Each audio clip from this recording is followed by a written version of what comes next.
Los autores van a oponerse a la idea de la existencia de una serie desordenada de expresiones culturales, de un caos cultural.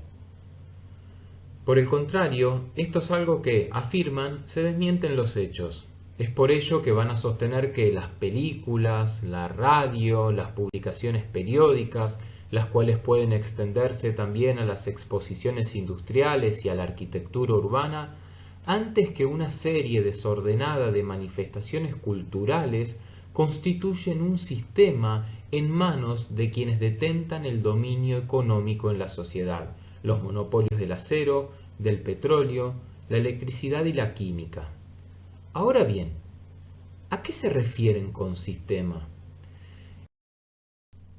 A diferencia de lo que sucede en el mundo del arte, que presenta auténticas innovaciones que provocan actitudes de resistencia por parte del público, ya que sus productos son el resultado de la libre actividad de la imaginación, la industria cultural planifica racionalmente su producción. ¿Qué significa esto? Que la industria cultural ofrece bienes que tienden a la homogeneidad, productos estandarizados cuya neutralidad garantiza la aceptación general.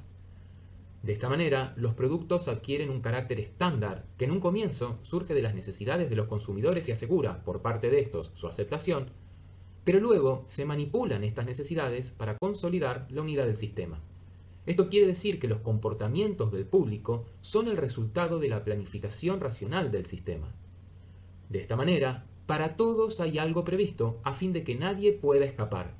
Y esto puede entenderse atendiendo a que las diferencias son creadas y difundidas artificialmente. Así, a través de la producción estandarizada de la diferenciación, la industria cultural otorga al público la posibilidad aparente de elegir. Sin embargo, esta no es una opción real porque, mediante esta diferenciación planificada, se priva a la producción cultural de la diversidad real por fuera de la homogeneización. Desde este prisma, las distinciones entre películas, programas, semanarios no expresan bienes culturales plurales de distinta índole. Por el contrario, son generados sistemáticamente por la producción industrial de bienes culturales, a fin de organizar y clasificar a los consumidores. Sus productos apuntan a una predeterminación del consenso y su juicio de valor se fundamenta cuantitativamente. La película con mayor número de espectadores, el libro bestseller, etc. Desde estas coordenadas, el público, al igual que quienes trabajan en los estudios de cine y radio, es un producto del sistema de la industria cultural. Justamente, se borra todo rasgo de espontaneidad debido a que es dirigido autoritariamente para lograr la aceptación, por ejemplo, de programas radiales semejantes en las diferentes emisoras. En este punto cobra especial relevancia el concepto de esquematismo. ¿En qué consiste? El esquematismo constituye el procedimiento de la industria cultural para garantizar la uniformidad de sus productos, conservando al mismo tiempo la apariencia de competitividad y libre elección por parte del público. Esto quiere decir, básicamente, que no hay nada por hacer, distinguir y calificar que no lo haya sido de modo previo en el esquematismo de la producción. Así, la industria cultural se caracteriza por la repetición de lo ya aceptado y en ese sentido, el arte de masas excluye la historia mediante sus congelados modelos. Desde esta perspectiva, la industria cultural se caracteriza por la producción tendiente a la homogeneidad, al gusto estándar, en la repetición de formas y de contenidos en los medios masivos. Y en esta reproducción de lo siempre igual, los clichés cuentan con un rol protagónico. En efecto, los clichés confirman el esquema a medida que lo componen y se orientan sobre todo a producir nuevos efectos, pero basados en el viejo esquema. El esquematismo se realiza en la eterna repetición de lo mismo y en la exclusión de lo nuevo. Acerca de los clichés es necesario añadir dos notas. Por un lado, que estos se endurecen, se cosifican en la industria cultural, y esto es algo que se lleva bien con las ideas preconcebidas de las personas, a las que ayudan a poner orden a lo incomprensible en la vida moderna. Por otro lado, se supone que estos se fundan en las necesidades de los consumidores. En función de esta descripción, Adorno y Horkheimer van a sostener que en este proceso la diversidad de áreas particulares de la cultura queda anulada. ¿Por qué? Porque las diferencias entre los productos, desde autos hasta películas, no resultan sustanciales, sino que solo sirven para mantener una apariencia de competencia y de posibilidad de elección por parte del público. Nuestros filósofos no dirigieron sus críticas a la industria cultural debido a que, en nombre de cierto elitismo, ésta fuera democrática. Por el contrario, denunciaron que en esta el sujeto cree moverse como un sujeto libre, pero en realidad su comportamiento es de adaptación a una legalidad y una racionalidad que sirve para someterlo. En efecto, la apariencia de libertad de elección del sujeto frente a los productos de la industria cultural pone de relieve su falsedad, dado que promueve una libertad donde las opciones a tomar, como mencionamos anteriormente, ya fueron decididas de antemano por el mercado. Tal es así que la unidad del sistema se consolida en el círculo de necesidades que se manipulan, en un marco en que la técnica conquista cada vez más poder sobre la sociedad. En este sentido, el engaño que produce la industria cultural, por un lado, radica en promover el consumo de los productos con el menor esfuerzo y, paralelamente a este, en arruinar el placer al plegarse a los clichés ideológicos de las culturas mientras ésta se liquida.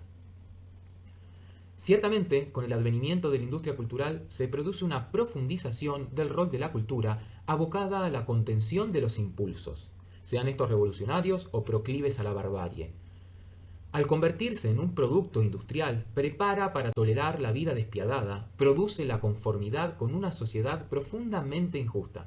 En este marco, sobrevive el más astuto, sea porque es más fuerte o porque renuncia y se abandona al poder colectivo del que está harto. En suma, el consuelo ofrecido por la industria cultural, y en esto reside su astucia, es que, adaptándose, se puede seguir sobreviviendo. En otras palabras, la estafa, el engaño, la sumisión de la industria cultural no debe reducirse a interpretaciones simplistas que la vinculen linealmente con la manipulación. En realidad, su engaño concierne en realizar, en el plano simbólico, la promesa de lo que está impedido realmente. ¿Qué significa esto? Que la industria cultural coloca como paraíso la vida cotidiana, invita a la distracción que promueve la resignación, señala que sobrevivir implica para el individuo la adaptabilidad a la coerción de la sociedad que lo somete. Asimismo, el poder ejercido por la industria cultural favorece la instalación de la moral del dominio en las masas engañadas que creen en el mito del éxito aún más que los afortunados. De esta manera, se moldea la conciencia servil que consiste en que las masas reclaman la ideología mediante la cual se las esclaviza. Así, la articulación entre necesidad y demanda se resuelve en una suerte de relación circular que, al mismo tiempo, se torna falsa. Sumariamente, la industria cultural contribuye, de forma bien administrada y calculada, como un medio a reproducir la racionalidad de la totalidad social. A través de sus formaciones espirituales, reducidas a bienes culturales, contribuye a los fines del dominio. En este sentido, el mundo administrado parecía haber llegado incluso a eliminar la libertad que todavía subsiste dentro de la servidumbre, ya que cada uno debía garantizar su identificación con el poder que lo somete. Otra arista en torno al control de las acciones humanas atañe a las formas en que se organizan las relaciones entre trabajo y ocio.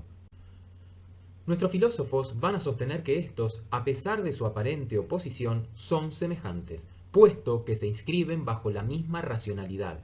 Esta idea se expresa de forma categórica. El amusement, la diversión, es la prolongación del trabajo en el marco del capitalismo tardío. ¿Qué quiere decir esto? Que la racionalidad del sistema coloniza aquellas esferas, en principio, más independientes. Solo se puede escapar al proceso de trabajo en la fábrica y en la oficina adecuándose a él en el ocio. Esto equivale a comprender el ocio como la forma de sustraerse al proceso del trabajo mecanizado para ponerse de nuevo en condiciones de poder afrontarlo. Asimismo, la industria cultural se dirige a entretener y divertir. Sin embargo, el entretenimiento libera de un modo muy poco liberador. ¿Por qué? Porque el amusement construye una apología de la sociedad y se erige en profeta de lo existente. Y esto constituye un punto de divergencia con el arte verdaderamente auténtico, debido a que éste, como verdad, se separa de la praxis y de las costumbres dominantes. Es por ello que la industria cultural produce al mismo tiempo una depravación de la cultura y una espiritualización forzada de la distracción. En esta misma línea, el humor triunfa sobre lo bello. En efecto, la risa, impulsada con insistencia por la industria cultural mediante la diversión, actúa como un instrumento de estafa respecto a la felicidad. Justamente, la risa es la forma astuta en que el miedo es vencido a través de una alianza con aquello que hay que temer. En cuanto a la percepción de las obras, Adorno y Horkheimer añaden una nota de importancia. Sostienen que, a pesar de que los productos culturales estén hechos de modo tal que soliciten cierta actividad para su percepción adecuada, toda conexión lógica que requiere esfuerzo intelectual por parte del espectador es cuidadosamente evitada. En consecuencia, se produce una atrofia, un adiestramiento de la fantasía, de la imaginación y de la espontaneidad. Justamente, la industria solo le reclama al individuo su disposición al entretenimiento y el sentido profundo de la diversión consiste en prestar acuerdo. Por último, los filósofos complementan esta dimensión del análisis con unas reflexiones acerca de la transformación de lo trágico. Observan que éste pasa de encarnar la resistencia ante un destino mítico e inexorable a ser la amenaza de aniquilación para quien no colabore, una especie de castigo justo. En este último apartado, Adorno y Horkheimer destacan que, después de haberse liberado de la teología, la metafísica y de su función de culto, el arte queda ahora sometido al mercado, sirviendo de vehículo del poder. Ciertamente, si en la sociedad tecnocrática y consumista todo puede venderse, ¿por qué no habría de venderse el arte? En este sentido, observan que el kitsch, al facilitar la comercialización, se convierte en una tentación para los artistas. Por ello, en este marco, el del mundo administrado, el mayor peligro para el arte es la desartificación, es decir, la pérdida de su carácter propiamente artístico, al ser absorbido por la sociedad de consumo. De esta manera, los autores establecen un contraste entre los productos de la industria cultural y la obra de arte. A este respecto, sostienen que la industria cultural, mediante la reproductibilidad técnica y la estandarización, sacrifica aquello propio de la obra de arte que la diferencia de la lógica del sistema social. En efecto, su manipulación reprime cualquier necesidad que surja espontáneamente de la conciencia individual artístico-creadora por fuera del control central. Asimismo, ponen en cuestión el carácter enfático del arte integrado en el sistema, que afirma su posición dentro de él. Este carácter afirmativo expresa la participación del artista y de su obra en el mantenimiento del sistema ideológico del poder esclavizador. De esta manera, la obra no contiene ningún elemento de utopía y oficia de profeta de lo existente. Frente a este carácter afirmativo, señalan como rasgo clave del arte su negatividad, que consiste en ser protesta radical contra todo poder. Ejemplos de negatividad en el arte serán, entre otras, las obras efímeras, land art, instalaciones in situ, performance, arte de acción, etc. Desde este punto de vista, el arte es portador de una promesa de felicidad. Esto no quiere decir que la obra se ofrezca como un consuelo, sino más bien como crítica de la praxis. De este modo, el arte socorre a lo no idéntico, a lo oprimido en función de la presión identificatoria. Por esta razón, sostienen que el realismo socialista es, en realidad, una forma de afirmación y condenan al pop art, el arte bruto y al arte conceptual por ser fácilmente integrables al sistema. A continuación, introducen una distinción en relación con el estilo. Observan que el estilo de la industria cultural es una caricatura del estilo, debido a la política comercial de los productores de mercancías. En cambio, en la obra de arte, ésta se enfrenta al estilo y de allí extrae una expresión para el sufrimiento. Los grandes artistas, hasta Schoenberg y Picasso, desconfiaron del estilo. En suma, en el mundo administrado, el arte genuino es una fisura, una disonancia. Otra diferencia la establecen alrededor de la circulación y la perduración. Remarcan que la industria cultural se aboca al entretenimiento y la diversión.